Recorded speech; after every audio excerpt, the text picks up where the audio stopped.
My name is Sofia Merajver, and I hope that everyone is enjoying this great meeting. Today, I have the great privilege to introduce Dr. Christina Curtis as the 17th recipient of the AACR Outstanding Investigator Award for Breast Cancer Research.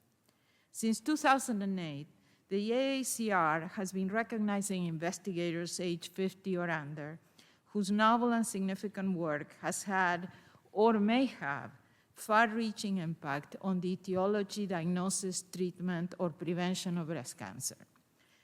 I would like to take a moment to thank the Breast Cancer Research Foundation, whose mission is to prevent and cure breast cancer by advancing the most promising research. Since 2018, BCRF has generously supported this special award. Please join me in thanking the Breast Cancer Research Foundation for their ongoing support. This year's recipient, Dr. Christina Curtis, exemplifies the rich tradition of this award. Dr. Curtis is the R.C. Chow Professor of Medicine, Genetics, and Biomedical Data Science, and the Director of Artificial Intelligence and Cancer Genomics at the Stanford University School of Medicine. She's the Director of Breast Cancer Translational Research and co-director of the Molecular Tumor Board at the Stanford Cancer Institute. Dr. Curtis described an integrated molecular classification of breast cancer based on both genome-wide copy number and gene expression data from the Merajver patient cohort, which comprises 2,000 women. These findings led to a better understanding of the genetic heterogeneity and highlighted the importance of copy number aberrations in determining breast cancer subgroups. Dr. Curtis' report on the 20-year clinical follow-up of this patient cohort provided an unprecedented view of the spatial temporal patterns of relapse in breast cancer. It identifies subgroups of ER-positive, HER2-negative breast cancer associated with persistent risk of recurrence up to 20 years after diagnosis. These findings stimulated a biomarker-driven phase 2 clinical trial in early ER-positive breast cancer with high risk of recurrence. Most recently, Dr. Curtis and her team uncovered an unexpected role for hereditary factors in the development of aggressive copy number-driven breast cancers.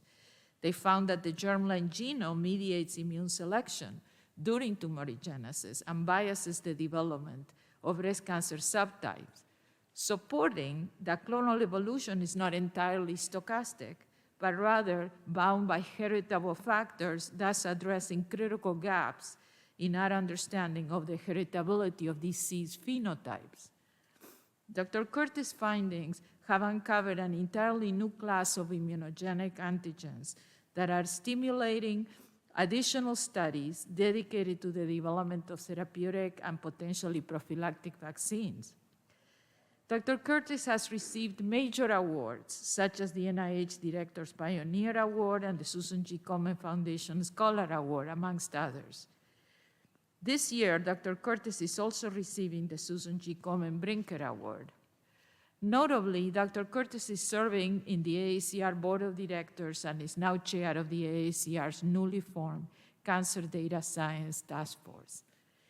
Dr. Christina Curtis is a valued contributor to the community through her leadership, generosity, and collaboration, and I'm thrilled to introduce my friend and colleague as this year's recipient of the AACR Outstanding Investigator Award.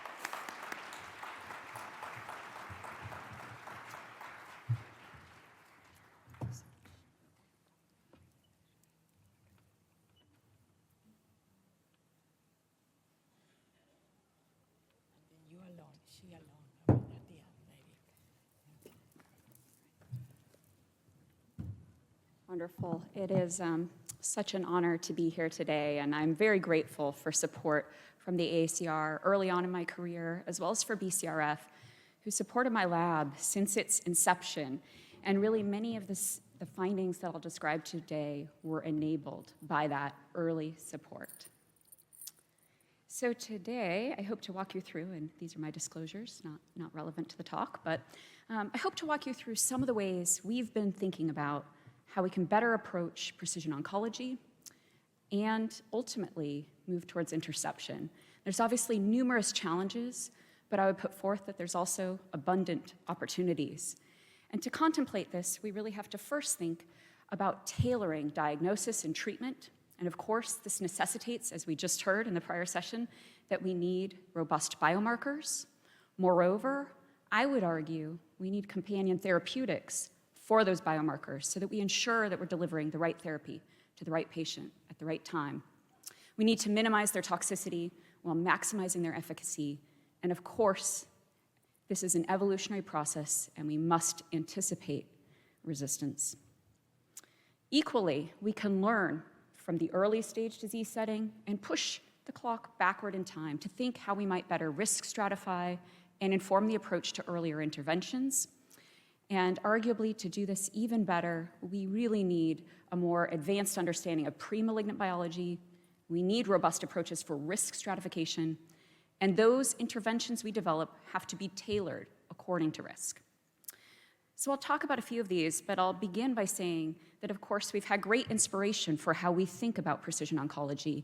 And the HER2 gene amplification, which was both a biomarker and a therapeutic target, has motivated numerous discoveries not only in breast, but really advancing the pipeline for other cancer types.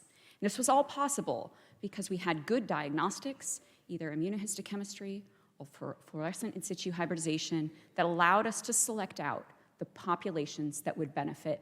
And of course, this has begged the question, are there other copy number-driven tumors? Are there places where we could replicate this success story? Because there have arguably been few since. So this takes me back to work now more than a decade ago, where I was fortunate to lead the analysis of the Metabrick Consortium, which comprised 2,000 women with early-stage breast cancer, all treatment naive. And using array-based technologies, we didn't yet have sequencing, and machine learning, we combined the genomic and transcriptomic profiles to discover some 10 subgroups of disease. We went on to validate this in nearly 10,000 tumors, and what I hope you can appreciate from this plot is that, in fact, we can begin to resolve the heterogeneity amongst the expression-based luminal tumors. And moreover, if we look just along the genome, across chromosomes, we see that in addition to the HER2 amplification event, there are other subgroups that similarly have amplification and overexpression of oncogenes, of oncogene cassettes. So as we look forward to this, we can start to parse this into 4 subgroups, which we'll go on to show have high risk of recurrence, 4 ER-positive typical risk subgroups, 2 triple-negative subgroups, and of course, we recover the HER2-positive group. So putting this a different way, if we really parse the landscape, there are many other drivers that are a lot like HER2, and that they just fell slightly below the radar in terms of their prevalence, and we needed the tools to parse this. We needed the molecular technologies. So as we went to follow up on this cohort, now with 20 years of follow-up, and of course this is in a population where the HER2-positive patients did not yet receive trastuzumab, we can order them by their increasing risk of relapse, and you see where the HER2-positive group falls with a very high and persistent risk of recurrence, not just after surgery, but after being disease-free for 5 or even 10 years. And we were intrigued to see that these ER-positive subgroups, integrative cluster 1, 6, 9, and 2, have similar relapse trajectories in excess of 45%, and they persist over decades. Their risk is indeed higher than triple-negative breast cancers, which are typically deemed the most aggressive. And of course, then there's the typical risk group that accounts for some 75% of ER-positive breast cancers. So this work followed hot on the heels of the meta-analysis by Panadol, who studied 75,000 women, all early stage, who received endocrine therapy. And what they found in this study is that even women who have node-negative disease have a persistent risk of recurrence for up to 2 decades, really highlighting the need for additional biomarkers to risk stratify this population. And so we believe that these integrative subtypes help us to do just this, to define the population with a persistent risk, but potentially also to define their drivers. And so just to break this down, we're now talking about the 80% of ER-positive disease, 25% of those are deemed high risk, and you can see that group in aggregate here in orange overlapping with the HER2-positive group before we had the routine use of trastuzumab. And so the question is, can we shift that curve as we have done for HER2-positive disease? Now, because we defined the genomic landscape, we have a good clue as to what the drivers of this are. So we can break these groups down into integrative cluster 1, about 8% of cases. You can see that this whole amplicon in 17q is amplified. There's multiple candidate driver genes indicated by asterisks, and really this implicates the PI3 kinase AKT-mTOR pathway.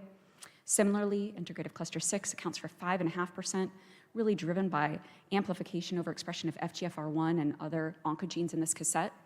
We have integrative cluster 9 and integrative cluster 2, the worst prognosis of all group, with these two amplicons actually, a suite of chromatin regulators over here, including RSF1 and CCND1 and the FGF ligands over here. So these are the groups, and they have multiple candidate drivers, but what we know, and thanks to work from many in this field, is that these very amplicons are in fact associated with intrinsic resistance to endocrine therapy, and so this harkens for the need for a new strategy to target these groups. Now, work from Shireen Loy and others has also shown in the SOFT trial that these very amplicons, integrative cluster 1, 2, 6, and 9, are enriched amongst premenopausal women, the very young women who unfortunately do not benefit from endocrine therapy as much as they should. And so this work, and really with inspiration from my mentor, George Sledge, and in work led by a brilliant clinician, Jennifer Caswell-Jim, we embarked on a phase 2 clinical trial. It was funded by the Department of Defense to bring new therapies forward for this biomarker stratified population. We use integrative subtyping to define the populations, and then we endeavor to bring new therapies directed at those in a window of opportunity study to ask the question, can we eventually scale this with the goal of preventing recurrence? So there's much more work to be done here, and arguably we may not have all the right drugs, but this creates a pipeline that allows us to continuously learn. And really, to learn even more, we realized that we've had to go back and build new functional models of these high risk of relapse groups. So we've established a biobank of patient-derived organoids where we can start to ask about the mode of action, response to particular agents. We can correlate this with patient molecular data through spatial molecular profiling, and we can now start to learn how we might better optimize therapy. Why did these clinical trials fail? Which patients benefited? What can we learn about new targets? And equally, we're recognizing the wealth of real-world data that we can harness to better attack this problem and to design surrogate endpoints that will allow us to make these kinds of innovative biomarker stratified trials far more nimble. And that's going to be absolutely necessary if we want to shift the needle here. So this was all work that was done over the past decade, and we still had many, many questions about these subgroups, questions that couldn't necessarily be answered by the array-based technologies we had in hand. Namely, how do these integrative subtypes distribute across disease stage? What are their underlying mutational processes? How does the microenvironment vary? And so to tackle this problem, in work that was led by a brilliant team of 4 superstar scientists in the lab who just collaborated in a way on this that absolutely has astounded me. We put together a cohort that involves pre-malignant ductal carcinoma in situ patients. We have the primary tumors from the compendiums that have already been established in a series of metastatic cases. We can perform integrative subtyping across all of these individuals. And with this kind of data in hand, we can parse the landscape of single nucleotide variants, copy number aberrations, structural variants, and in particular, complex rearrangements. So when we do this, what we can see in the first pass is that we can recover all of those copy number alterations I showed you before. The landscape looks very similar. We can now start to see the structures of these events at more high resolution, and here you can see some of the events for the high risk of relapse subgroups on chromosome 8, 11, and 17. We see that there's amplification events in the ones I told you before, FGFR1, MYC, CCND1, PRR11. And of course, there's the HER2, which actually in structure looks very, very similar. So what we end up with is a landscape in which the high-risk ER-positive disease have very focal, specific amplification events. Typical risk tumors have overall lower genomic alteration burden. And then we have the triple-negative group, which has non-specific alterations genome-wide, massive loss of heterozygosity, often fueled by p53 loss, and so forth. But what we can say now that we couldn't before is that these patterns are largely conserved across metastases. If we compare them, they're almost indistinguishable, and this harkens to the fact that these oncogenes are selected for early on in disease progression. They fuel the process, and they are clonal, which makes them excellent targets. Now, if we take this a step further, we can do far more with these whole genome sequence data. We can impose on this the inference of mutational signatures, both copy number-based, structural variant-based, and we can project individual tumors onto a PCA plot. So each sample here is a tumor. And with this, we can start to pick out that there's extreme profiles on this PCA. And if we go back and map the colors of the integrative subtypes, we see that in this unsupervised discovery, now using whole genome sequencing, we would have come up with many of the same patterns, with the exception that now we know that not only the ER-positive high-risk tumors, all 4 of them group together over here, but they cluster with the HER2-positive groups. So using unbiased approaches, these 2 groups are largely indistinguishable at a mutational process level. At this vertex 2, we have the ER-positive typical risk tumors, and over here we have the triple-negative breast cancer enriched tumors. So I've shown you that the profiles are highly concordant between these groups. It's also the case that these very focally amplified oncogenes are enriched for extra chromosomal DNA. This occurs in some 60% of the ER-positive, HER2-negative high-risk tumors, and just about 70% of the HER2-positive tumors. Notably, they are conserved from primary to metastatic disease, and it's really only in the ER-positive typical risk and in triple-negative disease where we see an enrichment in the metastatic setting, perhaps associated with therapy selection.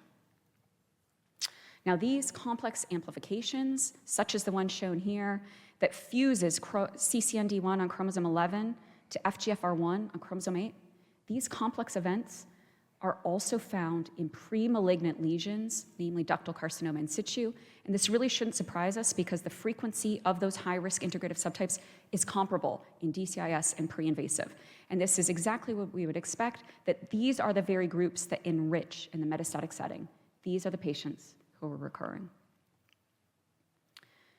So there's another learning we can take from this, in fact, many more, and you're welcome to read this paper, which should be out very soon, and to come to the accompanying poster. But one of the more surprising findings as we looked back at these unsupervised mutational signatures is that we can now parse the landscape of homologous recombination deficiency at very high accuracy.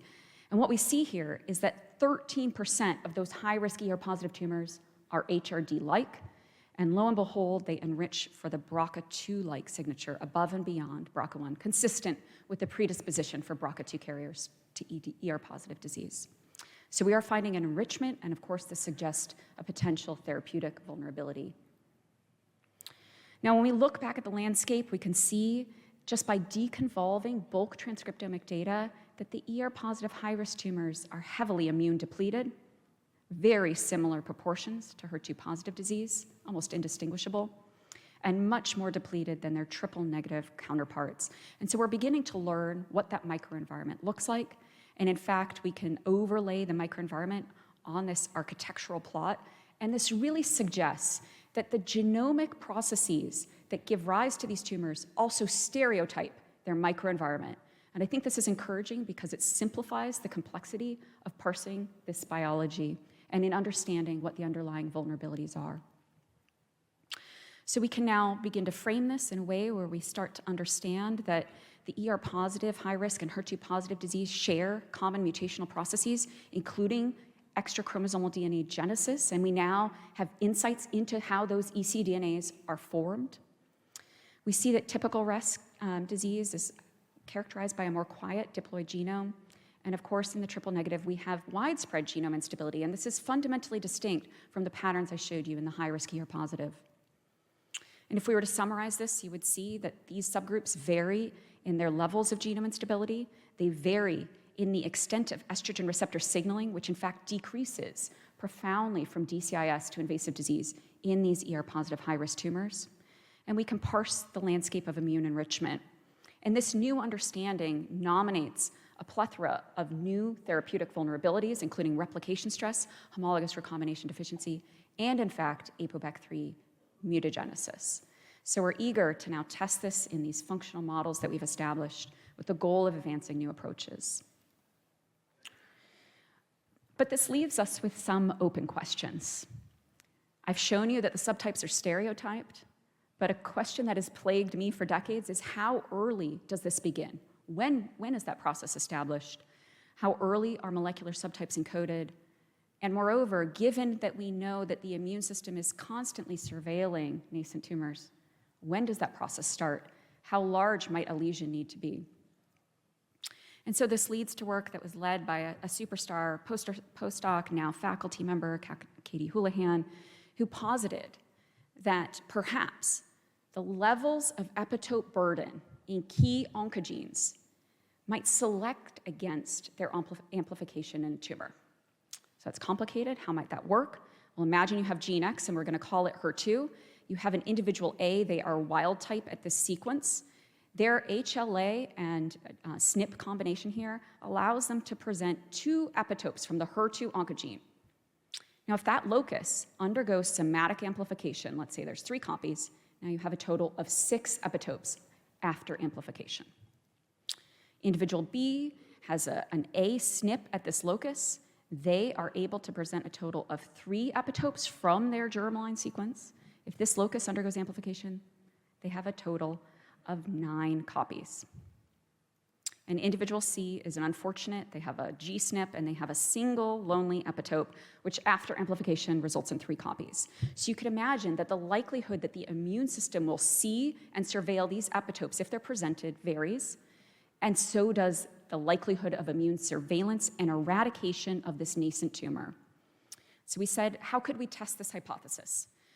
Well, we were fortunate that many had come before us, and in particular, people like Beth Mittendorf and George Peoples had extensively studied peptides such as GP2 and E75. These are 9 amino acid sequences derived from HER2.